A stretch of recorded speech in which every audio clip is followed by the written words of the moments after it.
I gotta use the bathroom. Huh? I feel like I gotta use the bathroom. As a what? Poop. You just pooped. I know. All that. I'm gonna keep this clip in there. Ken, let me go. Do you wash your hands? No. I did. Be good now? Yes. Sure. Feel better. Louder than honey, which is fun. Welcome back to another episode of We Tape. I am Holly. Charles. Thank you for joining us, you guys. Today is actually Valentine's Day that we're filming this. That's my fault. Since it is Valentine's Day, they actually have a gift for you. Oh, really? Uh-huh. Sure. Are you surprised? Mm-hmm. You are. So this one is actually yours. No.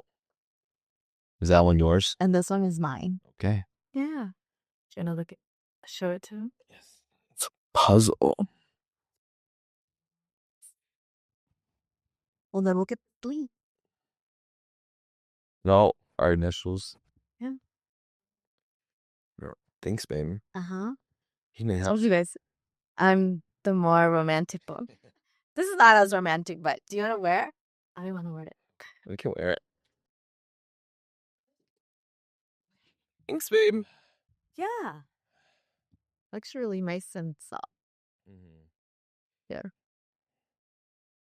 And I switched the strings too, because they didn't come in together. Like it. Well, no, it did, but then when I washed it, it came off. So then like I just Like the string came off. when I washed it. So I just swapped the strings. Yeah. How do you guys think? Do you guys like it? Where did you get it from? Oh, I got it on Amazon. Oh. Yeah. Okay. I ordered it like mid-January, and it wasn't even gonna get here. Well, I did get here on time, but I knew it was gonna take that long. So. No. Yeah. Okay. How was your week? How was your week? Funeral. Had a funeral, long funeral. Saturday, Sunday. And then it was actually my dad's. It's grandpa to me, but he had kutito tiklanga. So, he didn't have any kids himself. So my dad, he's like a second father to my dad too. Yeah. So my dad wanted us there. We stayed as long as we could. Stayed probably about 11 hours on Saturday. And then came home, rest up, went back early Sunday morning to do Hokwa. And then came back, rest up, and then went there in the afternoon and stayed till about 2 in the morning, 1, 2 in the morning. Yeah, you were there pretty long. Yeah. Yeah, so couldn't make it to the burial because the burial wasn't set till 2 p.m. On Monday. On Monday, so I was disappointing, but it is what it is. I was tired. Well, it's hard when you stayed late and then come home. You need to rest up too. Yeah. Well, you did the best you could then. Yeah, and then after the funeral, I started a new show. Started Price of Confession. It's on Netflix. It's a Korean, I thought it was gonna be like a serial killer thing, but it's not. It's just kind of, more like murder mystery kind of type. Yeah, finished it already.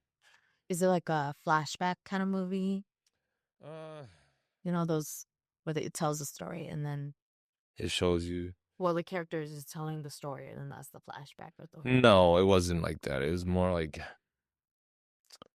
you have to go watch it, but it's more of like, it starts off with, a couple getting married, and then husband gets murdered.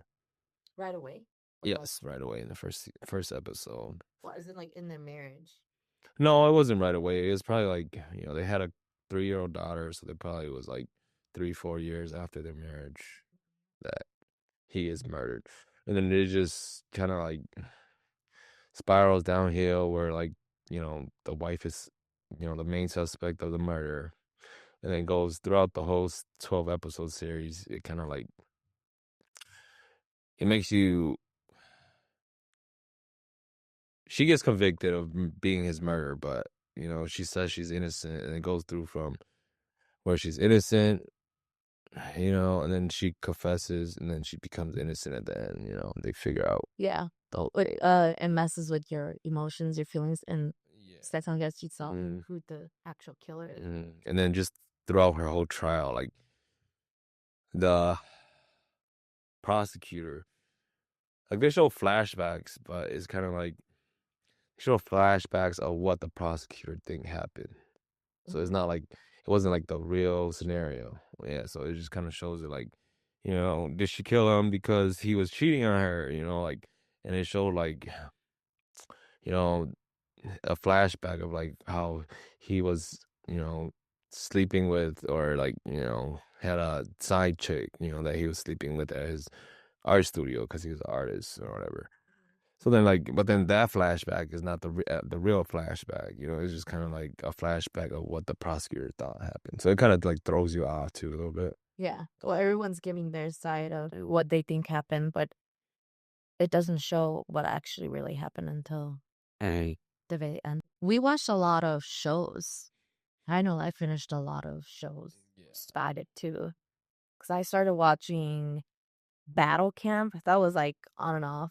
And then I started Fear Factor, House of Fears or something like that. That's another one on Tubi. And then I started You finish your Singles Inferno. Singles Inferno, and then I also started As You Stood By, which is another Korean show. A lot of these are actually Singles Inferno and As You Stood By are on Netflix. Battle Camp, I don't remember which one that one is on. And then the Fear Factor, House of Fear, that one is on Tubi. But that one is still new, so it's still they're releasing new episodes every week. I'm actually caught up on that one, but I'll finish As You Stood By, Battle Camp, and Singles Inferno. Yeah, if you guys like Survivor or like what else? Like Big Brother or something, then you should watch Battle Camp. There's like a mix of two where they live in like a summer camp and they do Is that a Korean show? Battle Camp? Yeah.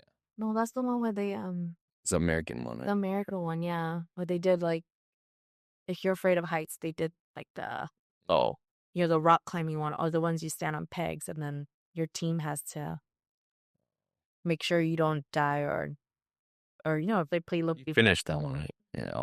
Yeah, I finished that one As You Stood By and Singles Inferno. If you haven't seen it, go watch it. Let us know what you think. Yeah, would you recommend Price of Confession? It kind of got boring halfway through. So I mean, like, I didn't think it was that long, 12 episodes. yeah. Well, Big Bet was I think 12 episodes too, or not Big Bet, Big Mouth. I think Big Mouth is probably one of the latest series that I watched. Yeah. That probably like explained everything thoroughly to you, so you kind of like understood everything instead of like, with this one, they left out a lot of like important,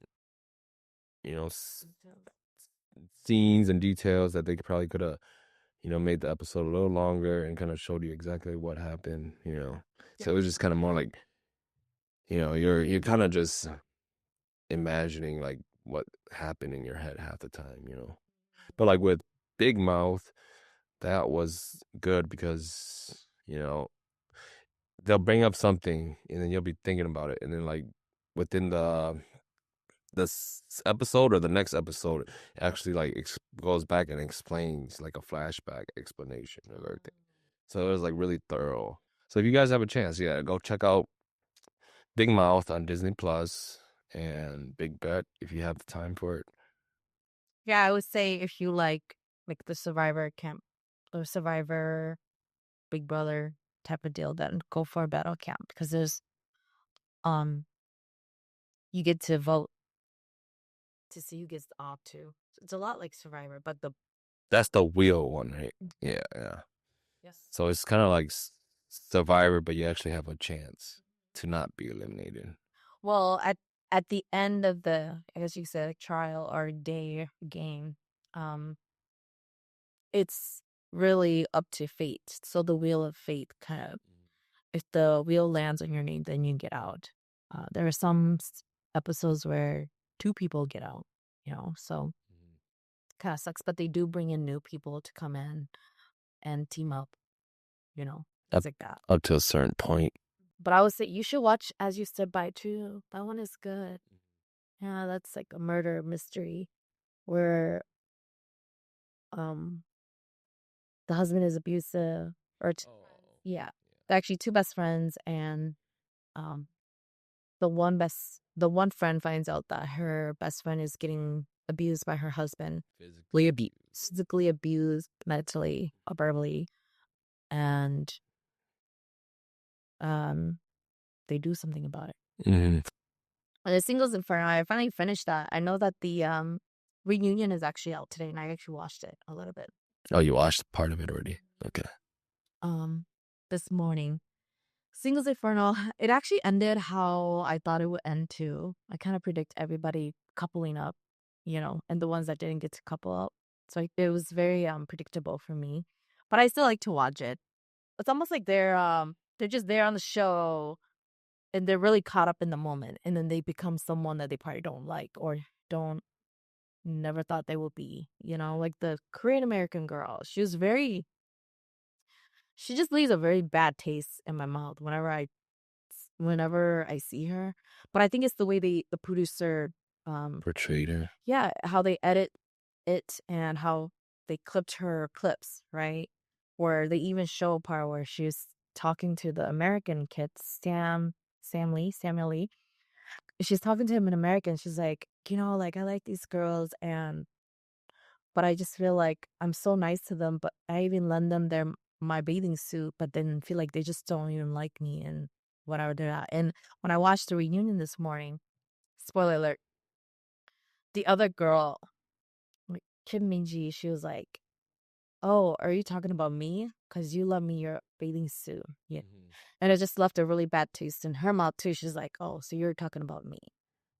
All right. So today our topic is actually about this Hmong story that's been going around online. It's been popular. It's actually started on YouTube. Itu Nijayan, she was telling the story because another Nijay wrote in her story, and so that became super, super popular. But it's called Got Ka Secret Ya Got Tu Mua. And then there's also part two. That's the one you were telling me, right? Yeah. Okay. I know you didn't listen to it, but just to give a brief, like a quick summary, this um this lady wrote in her story and said, she wanted to out her ex-husband and their family's little secret. And she's a divorcee. She has kids with her. Well, she's been married once before, right? And then gets remarried. Yeah, got divorced and then remarried. She remarried to this guy and um when it moved in with him, he was living with his sister. And she was like she felt like it was kind of went off and like really odd. And some morning she'd wake up and the sister would make like tea or something for the husband, which is the brother to the sister. And the wife's like, okay, whatever, it's fine. Next day, same thing happened. I think she one of those days she actually poured the tea out. And the husband got really mad. I was like, why did you do that? Like it's for me. And so she's like, oh, I'm sorry. I will never ever touch it again. Whatever. Anyway, long story short, um, the wife catches, or actually, um, The daughter. the daughter, The stepdaughter. stepdaughter catches her stepdad sleeping with the sister, or so they thought it was a sister. And then she tells her mom, which is the one that's telling the story, and she's like, "What? I don't believe it." Okay. So she basically has this ick feeling from both of them, like, "That's so disgusting. Like, this is your sister, and you would do that to me." But sets them up, brings her kids to the mall. She goes back home and basically catches them in action, and she records the whole thing. She's like yelling at them, bitching at them, excuse me, like, that's so disgusting, and calls the in-laws, like, "You guys better come here or else, like, we're all gonna die right here, right now." Parents show up and they're like, "What's going on?" And she's like, "Why don't you tell them?" To the husband. And he's like, "Tell them what? Like, there's nothing going on." Mhm. Shows them the video, shows the in-laws the video. And the in-laws are just like, "Whoa." Mhm. And then they tell her, To bas- delete it. basically, never ever show anyone this video. And that is just between the family. And then they're trying to tell the sister to come down to tell her side. She's like, "Nope, I'm not coming down. But, you know, his wife needs to leave this house, blah, blah, blah. Basically, this is my house, me and my brother's house. So she needs to leave. And so they tell her to leave. And at the end of the day, the wife loses her house and she loses her husband because he chose the sister over the wife. They get a divorce, and then that's it. This story basically got the whole internet, all the Hmong community, all riled up. Even I post about it on Facebook, and some other moms and like ladies post about it too. And I told my husband, like, "Dude, that's so disgusting, incest. Like, I can't wrap my head around that. Mhm. The only thing I could think of is if that's like your step sister or like your cousin or something like that, then yes, I get it, you know." Still, it's I mean, if it's like, yeah, go ahead, keep going with this stuff. And so, couple days go by, I think probably like almost a week. Everybody's like, "This story sounds so fake." Even when I post about it, someone came to my page and said, "This story sounds so fake. Like, unless they have videos and pictures, then yeah, I believe it. But um, I just don't believe it." Because there's one part where the mom or the wife, she actually breaks down. She says she broke down the door because she had $10,000 or something in the house that she wanted to go get, but they left her out. Um, she wanted to go back to get it. She says she broke down the door, and went in and couldn't find the money, so she lost that money Mhm. anyway. But then, says she broke down the door. I think they had a restraining order on her where she can't Yeah. close to them anymore. And then even the in-laws use that against her. Like, why didn't you just like, "Kunyati, so why did you have to go and do that?" So now you're in the wrong. So they didn't want nothing to do with her at that point too. So next thing you know, the husband comes out with his story, and I listened to that story as well too. And it's right that he basically wrote it to the same lady, and this lady, she actually Mhm. it's kind of hard to listen because she has a very strong dialect, and it's different. But I'll talk about that in a little bit. So the husband's story, his side, it's got secret. Yeah, got to more part two. So part two comes out, and this is from the husband's side, his point of view. Um, he starts out saying like he's a middle brother of three, and the mom passed away. So their dad is a Single widow, father. Widower. a widower, and he's like, you know, no mom. So anyway, goes to school, finds a girlfriend. He finds his girlfriend. They've been dating for a while. Um, and then next thing you know, the dad is like, "Hey, sons, I want to get married." And come to find out, the wife, the lady that he wants to marry, is actually the girlfriend's mom. And when he saw the photo, he actually knew that it was his girlfriend's mom, but he didn't want to say anything. He gets super sad. The only person he tells is Nuitu Law and his I think he said his older brother.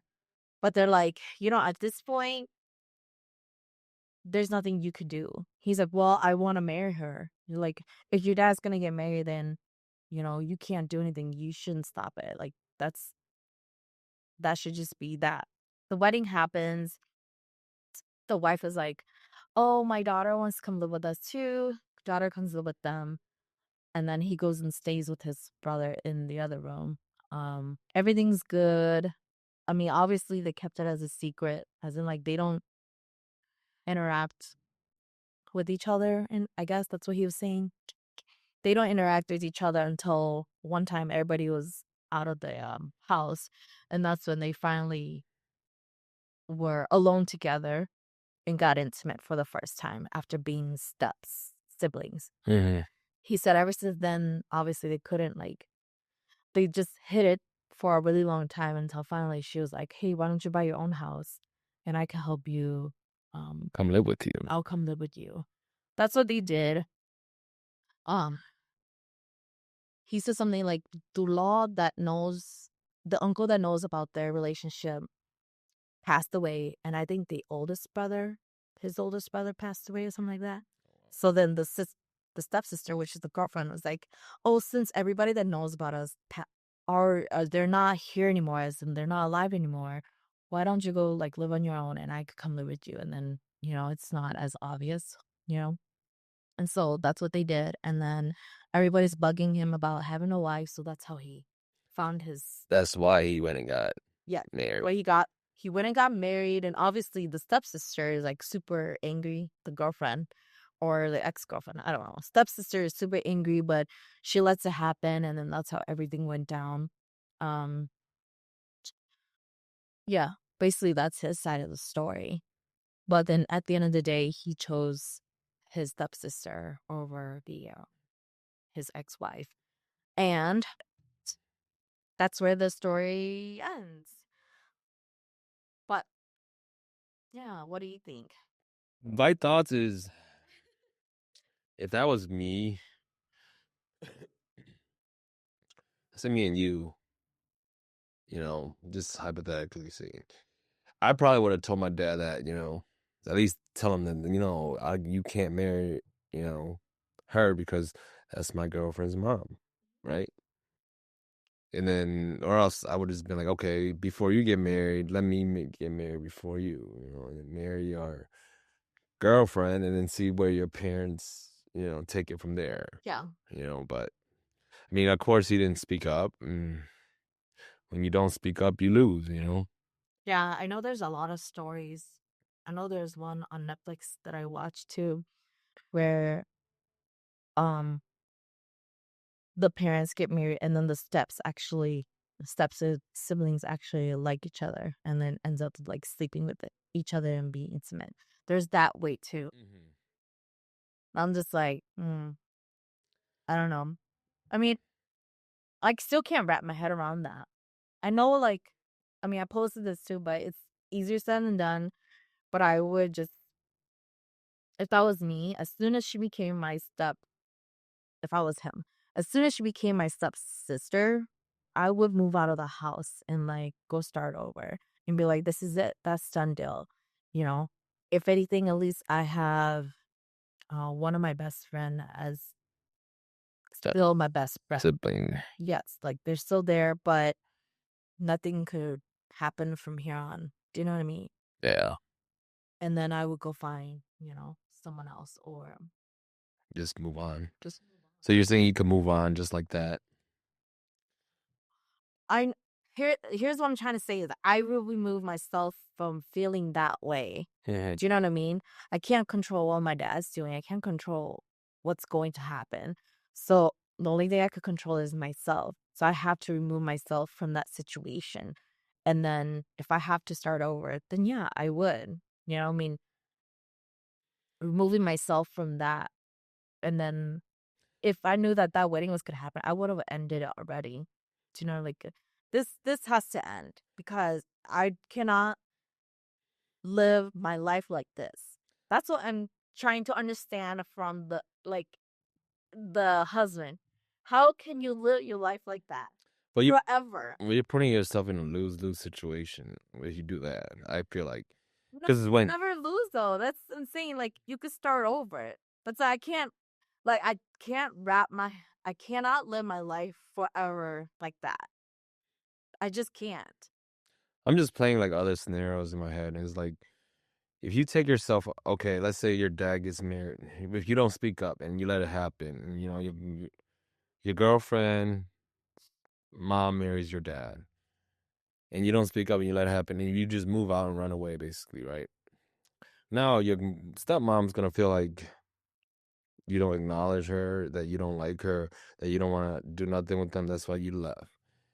Either way, you're gonna end up like, I don't think it's a lose-lose. I'm not saying to like I'm not saying to cut off all that tie. I'm saying to just remove myself so that none of that stuff could happen. Do you know what I mean? Like I would go and move up with like my friends or something and then just kind of start over from there. Um, like again, I was saying it's easier said than done. Like I honestly don't know if I could do it, but then I would probably want to remove myself from that situation. It's just better for mentally for myself. And like I don't want to live my life forever like that, you know? And that's why when the parents were just defending him, I'm like, you guys are, you guys basically are enabling this type of behavior and this lifestyle for him. call it whatever you want to. I mean, Yeah. But I don't think I could, no. yeah. Honestly, that was me. I can't do that. And I think it was not fair for them to bring in that divorced mom Hmm. into the picture and just have her there, you know, to pretend that, or there at that time just so that you could protect your own nasty relationship. Or it's just to kind of basically get the OGs off your back about being getting married. But then again, like, yeah, she should have never been involved. He should It have was never. not fair. Yeah. And her, especially her kids too. Hmm. Are you saying that you'll be able to do that? You'd rather have that than What? What happened? I'm saying I probably would have spoke up earlier to my dad, like at the beginning when he said that, you know, when you actually already found out that, you know, he was gonna marry your girlfriend's mom, and if you really had that much like feeling towards it, you should have spoke up from the beginning. OG stories where they used to, you know, their lover, their first lover, also their kids marry each other, you know, or like, you know, your ex, one of your ex, your kids marrying one of your ex's kid, and it's just kind of like, would you rather have your kids marry your ex's kids or your kids marry I don't know how to say it, like your bully or someone you didn't like's kids? I mean, I let my kids decide. That's not up to me. Would you be okay with both? I mean, you're gonna have to be if that's what makes your kid happy. But you know, you probably personally won't like it. But you think about it, like we probably did a lot of things that our parents personally didn't approve of, and we're still here today. You know, so Yeah, I think that always comes across my mind. I think about like what if if anything my kids will fall in love with my exes or someone that I didn't like as kids. mm. Then how would I be as a in-law? Do you know what I mean? And first of all, you gotta break the ice. Yeah. Now you got Uh childhood trauma or right? Would that be kind of like that? Depends. It would be a trauma that you have to like come over uh, get over or deal with.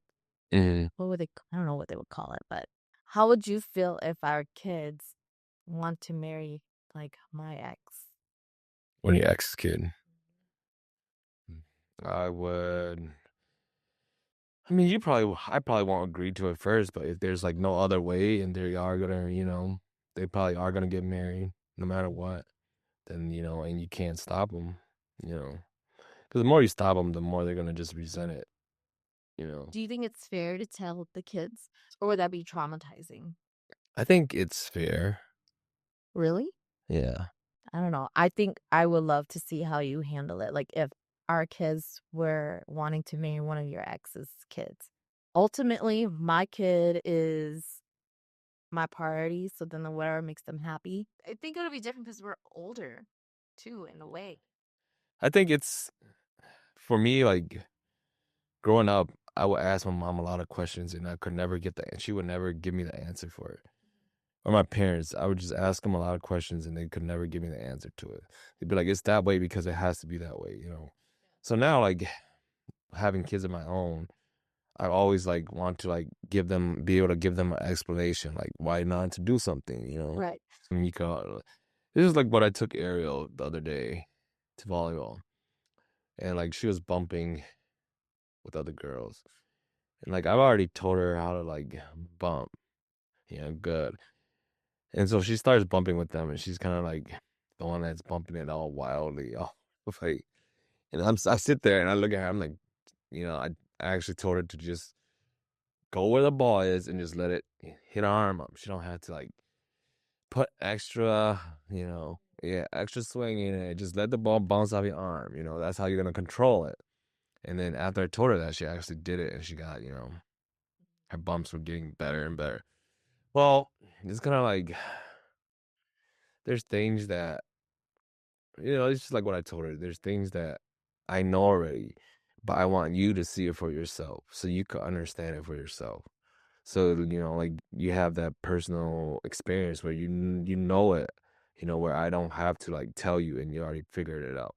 Instead of, like, me telling you everything, trying to tell you everything, it was just like before, me telling her everything, how to do everything, and then without her experiencing it herself, she, like, she knows that I tell her it, but then she doesn't do it because, you know, it's something that she hasn't experienced yet. So, like, your best teacher is yourself, you know? Yeah. Well, that's why the parents are there to just guide them. Yeah, we are just, well, being parents, I've always felt like we're like their guide. We guide them all up to a certain age to where, you know, we instill principles and, you know, like, Be a good person. yeah, principles and right or wrong. You teach them right from wrong, principles, and, you know, self-worth and everything else, you know, that comes along with parenting.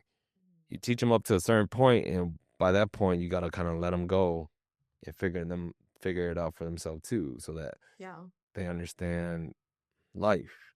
You know, you can't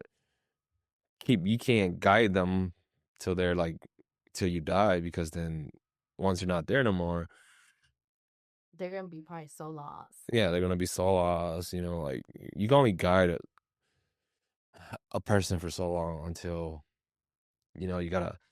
It's just like, you know, animals. You know, birds. Parents are gonna only feed you for so long until you get so big and they're not gonna come back and feed you no more. You're gonna have to open up your wings and fly too. So Right. it's the same thing with kids. Okay, so in this portion of the episode, we're look at what's on Hmong Talk and just respond to some of these posts. Do you want to do the first one? Mhm. Look through them. Do you have one already? I don't have one. Oh, Yeah, I haven't been really looking at that. all right. With Hmong Talks, this is the subject I picked. So it starts off as, ladies, what do you do when another girl flirts with your man in front of you?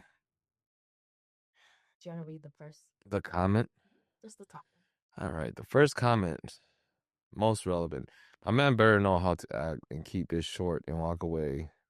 Laugh loud because I'm judging him by looking at him to see how he's going to react, because it'll tell me a lot about him. I think the first thing I would do is I want to see how strong of a game she's got. As in, like Kim Min Ji, Mm. I'd be like, that's my man. But ultimately, I would be looking at how my man reacts and what he's doing. I think it'd be very ballsy move, especially if, because I know my husband, I know you surround yourself when we're at gatherings, you're always like with guys. Hmm. So then for someone to come and approach like a bunch of guys, but I like one guy that's with a bunch of guys, I think that's a pretty ballsy move to like go up to them, you know. But it's a little different when it's like touchy. right? Mhm.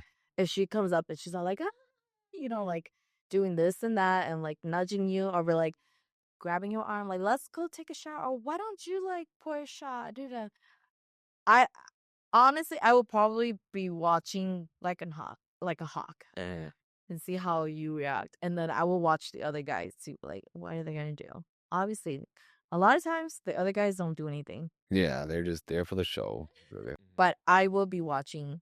But if I'm not watching, then I hope that my husband would be, he would tell me. It's a lose-lose situation for me, no matter what, right? It is. If I react and I come up there, I look like a bitch. If I if I sit back and if I don't see it, then of course I'm gonna get mad. If you don't tell me until like 3 months later, then yeah, I'm still gonna be mad. So either way, it's like, what should I? What is the right thing to do? The right thing to do is just pretend you're okay and just sit there and like, whatever he does, it is what it is. I mean, the type to go up there and be like, excuse me, ma'am. I mean, I should, but then I don't like to be all like catty about it and be like, oh yeah, this is my man. Yeah, and you can't touch him. Unless that's what you want, then damn, we are probably throwing hands. Or at least I'm throwing. No.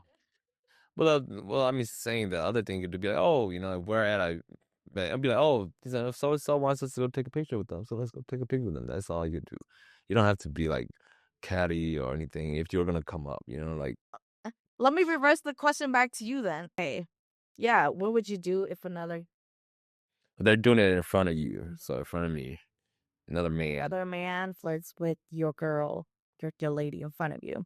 I'd probably let the man know, like, hey, that's my wife, right? And if they keep it up, then I think we're throwing hands. But, like, you give a proper warning. Watch, like, keeping them, like, just is irritate you, not say something. And then all of a sudden, the next thing you know, you just sock them right in the face. Yeah. You give them a proper warning, at least, like, hey, don't do that. That's my wife, Don't do that to my wife, And if they keep doing it, yeah, maybe they deserve to get fucking socked in the face. But like, You wouldn't do the same thing I would do? Or sit back and watch? You're like, is my wife gonna flip? well, the question is in front of you. No, I will. I mean, I probably sit back and watch, but if it starts irritating me, I probably say, "Hey, bro, you need to quit that shit because that's my wife." I mean, if it's something like if they're flirting with you and you're not flirting back, and you're just like trying to ignore them, but then they still keep going at you, then yeah, I probably would say something like, "Hey, bro, you better quit doing that. That's my wife. Like, I don't know you know, why you doing that? Like, I'm her. If that's my wife, why the hell are you flirting with my wife in front of me? Like, let me do that to you and see how you feel. Or not saying I will, but like, how would you feel if that happens to you? I mean, I will watch first to see how you react. And if it's getting out of like control, then yeah, I would do something or say something. Or maybe, like, yeah, let's go. I'm gonna go smoke, babe. Let's go smoke a cigarette. Like, let's go outside for a little bit. And then if they follow you, then yeah, I'll be like, Oh my gosh. bro, So annoying. I'm just already annoyed.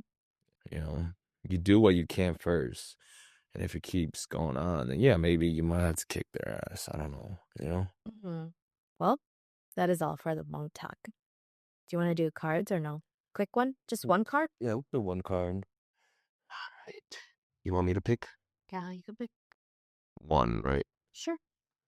Or just pick the one in the front. All right. The card says, think of your favorite cereal, brand of cereal. On the count of three, say your answer out loud. 1, 2, 3. Cinnamon Toast Crunch. You like cakes? Yeah. Oh, Plain. yeah. Okay. What do you think my weakness is? Your anxiety. I do have anxiety, I know. but that's my weakness. Yeah. I think you are an overthinker. And that's your weakness. Are you an overthinker? Yep. Okay, so by the time this episode actually comes out, it will be the Lunar Chinese New Year. That'll be on February 17th. You're the horse. What did they say? Gong si fa cai. I butcher that. Hope you get wealthy. Yeah, usually they say greetings like that. Yeah, So hope like, you get rich. 恭喜发财 or 新年贵贵里 dear. When you said that, it just reminds me of what's his name? The comedian?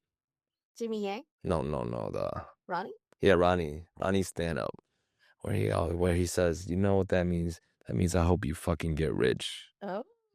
Or Gong Hei Fat Choi. I know that one. I know a lot of, yeah. I hear that one a lot. Can't wait for the horse here. Yes. Thanks for watching We Tape. I am Charles. I'm Holly. Until the next episode, guys. Thanks for watching. Bye.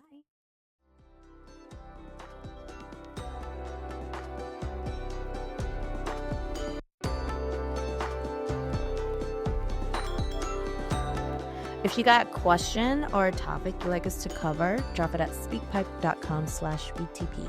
Don't forget to like, comment, and subscribe to our YouTube channel, and follow us on Facebook at We Tape Podcast.